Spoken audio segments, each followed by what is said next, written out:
Hi everyone and welcome back to my channel. Now firstly, I did want to wish you all a very Merry Christmas. I'm currently filming this a few days after Christmas, so I hope you guys had an amazing day, and for those of you who don't celebrate Christmas, I hope you guys are enjoying your holidays. But today's video is my first ever Q&A on YouTube. So I did post a little questions box on my Instagram page, which is, as you guys would know, Elirose Equestrian, and asked you guys to ask me any question that you would like.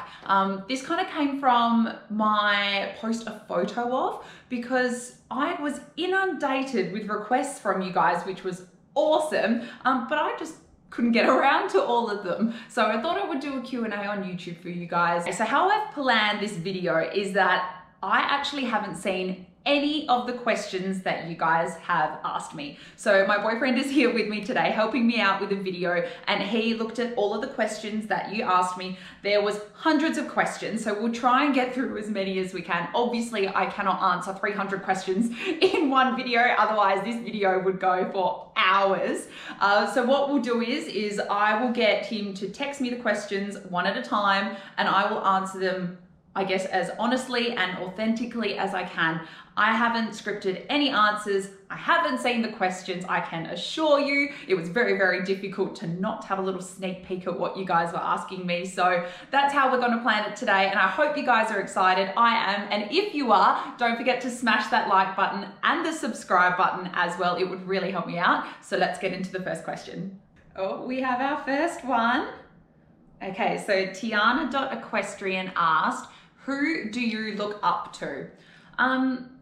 I would say I look up to a few people. Internationally, I would say Keen O'Connor, show jumper, incredible. I love watching him, and Ingrid Klimke, just, her position is just incredible, especially cross country. But more homegrown idols, I would say in Australia, Amanda Ross, Chris Burton, and Megan Jones. Just to be competing at the top level like they do for as many years as they have just requires so much dedication, determination, and you just put your heart and soul into these horses. So I really respect that. So that's kind of who I look up to in like a short and sweet answer. Question number 2. Okay. How did you get back into riding was what unicorn_Vicky25 asked. Well, yes, I have gotten back into riding, you're right. I rode a lot when I was younger, and I got back into riding when I was in my last couple of years of high school and going into uni. So I got back into it because my boyfriend actually bought me some horse riding lessons.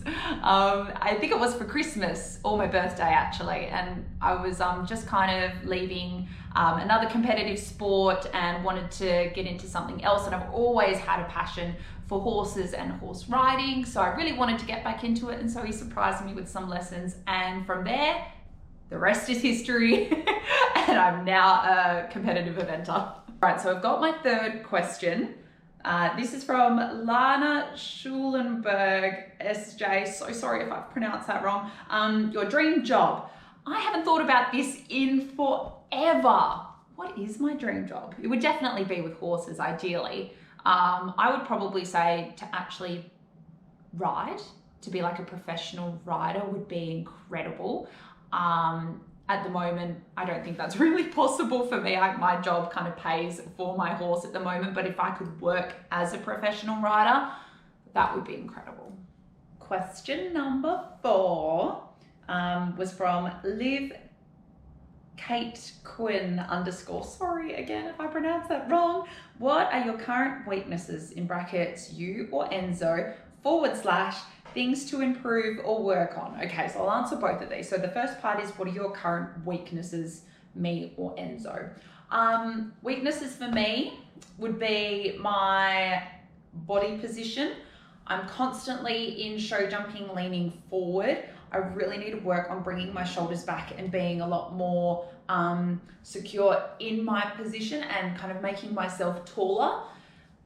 Weaknesses for Enzo, I guess maybe when I first got him he was always a little bit cheeky and maybe a little bit argumentative and didn't want to do the things that I would suggest. It's always something that it comes back a little bit, but not very much. So I guess just him being in dressage more supple and more willing, I think would be something for him to work on currently. I forgot the second part, hang on.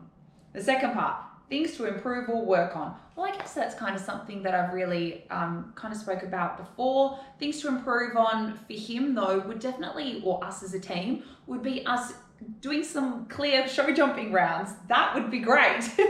As you guys would have seen in a lot of my show vlogs, we do knock quite a few rails. It's quite common for us. We did kind of lose a bit of confidence in each other at a few shows end of this year, but our last one, Yalambee, which was purely show jumping, I think we definitely improved, and that's definitely something I would love to work on for 2021, was definitely improving our show jumping.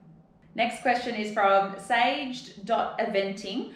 What dressage saddle do you have, and did you sell your old jump saddle? I ride in a Bates Anova dressage saddle, and yes, I did sell my old jump saddle. I didn't need it anymore. I'm very, very proud and very honored to be sponsored by Bates. So I have a Bates Victrix jump saddle, so there was no need for me to keep my old one. Okay, next question from Ham_Equine. What is your end goal eventing wise, in brackets, like competing 2-star or 5-star, etc.? I would say the end goal for me would be to compete at 1-2-star. 5-star would obviously be great, but I'm really happy to be competing at 1 to 2-star, and that's a big goal for me. I've never competed at that level before, and to get there would be a pretty big dream of mine. So that would be my goal, and fingers crossed with Enzo, that would be great too. Next question is, how far do you live from Enzo, and how do you find the time for work, riding, and adulting? It's really hard, guys. It takes a lot of planning, but the first part of that question, sorry, is how far do you live? I live about 35 minutes away from Enzo, and managing everything, yeah, it's really hard. I have a diary that really helps me plan out, you know, what days I'm gonna ride, what days I need to pre-make Enzo's feed, what days I need to kind of send messages off to my coach and, you know, try and book in, you know, my times available that I have to have lessons. So yeah, it's really hard, but a diary is key. If you are also working and riding horses, or working full-time and riding your horse full-time in the competition season, having a diary is everything. That's all I can suggest. But otherwise, just keep your chin up and try and be motivated as well. All right, so this question's from Kirsten_Baldwin. Also, does your partner have any horsey background? He seems so hands-on and supportive. You're right. He is so supportive. And no, he actually doesn't come from a horsey background at all. He probably didn't know what he was getting into when he met me. Oh dear. But as I said before, he did get me into it. He knew that I missed horse riding and got me the lessons, so we can blame him for getting me back into it. No, he is incredibly supportive. He's so good with handling Enzo as well, and just having an extra pair of hands. I'm incredibly thankful for him, and I'm very, very appreciative. I tell him all the time how good it is just to have someone else out there all the time that can help, or, you know, help put up jumps for you, or set up like a little grid. I'm sure you guys know when you are doing it by yourself, you know, getting on and off your horse all the time can be incredibly time consuming. But yes, so no horsey background, and he's, yes, incredibly supportive. Can't thank him enough. So from Bell_Equine, what happened to Smokey? Oh, Smokey was one of my favorite horses that I leased on and off for about a year. I did take him out to a few shows as well. We did Brigadoon. We won the Swan River Horse Trials. I think it was a Grand Prix. It was a mixture between cross country and show jumping. I loved him. He was brilliant. He taught me a lot. He was such an honest horse. But because I've got Enzo, I don't need to lease Smokey anymore. So he's gone back into the riding school at the Agistment Centre where I keep Enzo. From ZC_show jumping, what had Enzo done before you got him? Not very much. He had done, I think, a couple of maybe adult rider days, or maybe gone off property a few times, but I tried to look into it. He hadn't done a lot at all. So that's why I guess with me, this is his first ever competition, or being a competition horse for a season in 2020. So yeah, I kind of have had to teach him quite a lot. I'm very thankful to have all the coaches that I do have, because without them, we wouldn't be where we are today. So yeah, he hadn't done a lot, but I'm so excited for the future with him.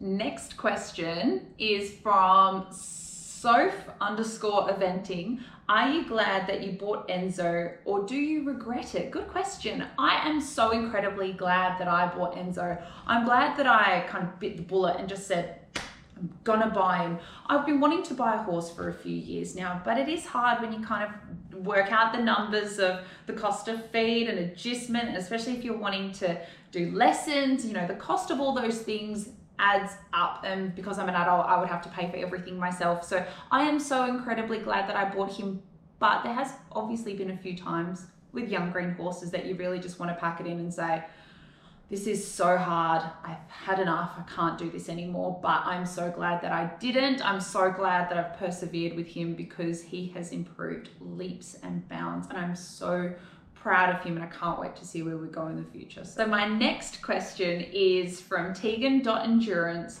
Were you scared when you went up your first competition?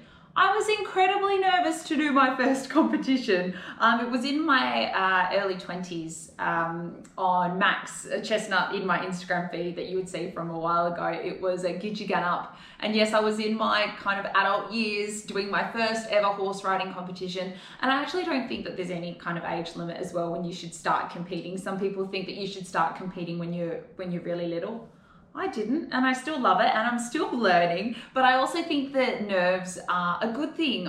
Nerves kind of, you know, get me amped up and a bit excited, and, you know, to calm down. My boyfriend really does help with that when I'm getting a little bit nervous, and being organized is key for when you're going out to competitions as well. But yeah, I was very nervous, and I still get nervous now, even after a few years of competing. But I think you can kind of turn them into a bit of an excitement for the day. So yeah. Right, next question is from Millie_B1213. What is one of your most epic highlights that you love? Love you. Oh, that's so nice. Thank you. One of my most epic highlights, think quick, buying Enzo. That would be a really epic highlight from this year.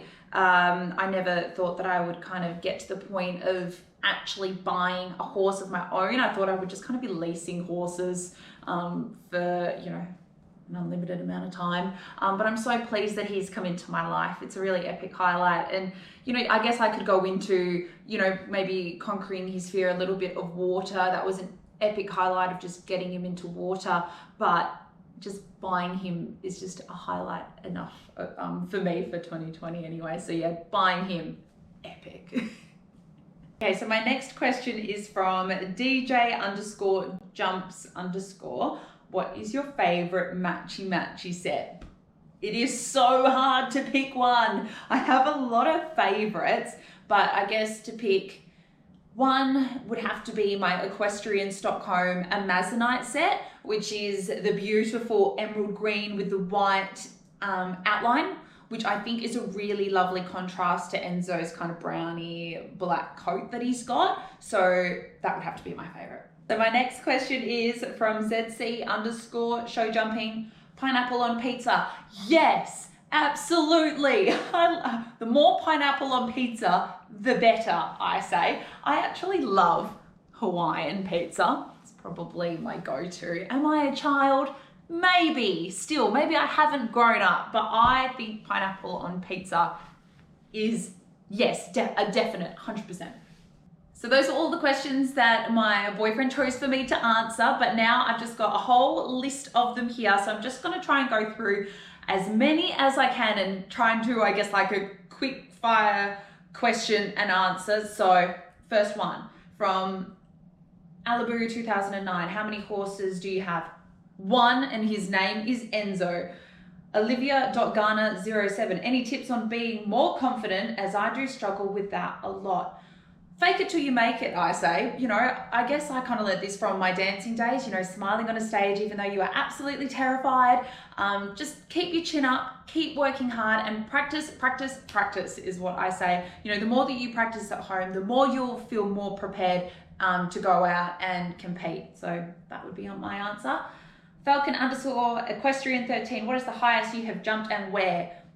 I would say the highest I have jumped overall is maybe about a meter, and it would have just been at home, either show jumping or cross country. Carly Page _ 16, when did you start riding / how long have you been riding for? I guess you could technically say that I started when I was about 5 or 6 years old, but then it was on and off until about my early 20s, where I've now been riding consistently. Bridie _ Blackshaw _ oh, it says ... so I'm not sure what your full Instagram handle is. Sorry. How long have you been eventing? 2 years, I think it is now. 2.5 years in total. I'm going into my 3rd year in 2021. Horses _ forever _ SM. When did you get Enzo? I first saw him in April 2020, and I leased him for about 3 months until I bought him. So I officially got him in July. There you go, July 2020. Lily.RubyEQ, will you take Enzo back to the beach? Absolutely. I've actually got a beach trip planned in the next week or so, so I might do another beach vlog then, so stay tuned. Lucy.HorseRiding, how many horses have you owned? 1. Enzo is the first horse that I have ever owned. What is your favorite movie? Harry Potter and the Order of the Phoenix is my favorite movie. I think I know every word to the movie, and I think it annoys people when I watch it with them because I'm constantly speaking as the characters are speaking, and they're like, be quiet, Elizabeth. But anyways, it's my favorite movie. I love it. Last but not least, from Pops.Eventing, will you have Enzo forever or will you sell him on in the future? I'm planning on having him forever. As my first official horse that I own, I would love to keep him for forever. I think he's such a character and I love him to absolute bits. I would say that he is my heart horse and my forever horse. So yeah, I plan on having him for forever. If he gets up to 1 to 2 star with me, that would be absolutely incredible. But regardless of what happens, he'll be mine for forever. Alright guys, that brings this video to an end, and thank you so much for watching my first ever Q&A video on YouTube. I'm sorry I could not get to all of your questions. There was just too many for me to get through, but if you would like me to do another one again in the future, please drop that in the comments down below. And if you guys did enjoy this video, please don't forget to like and subscribe. It would really mean a lot, and I will see you guys on my next video very, very soon. Bye.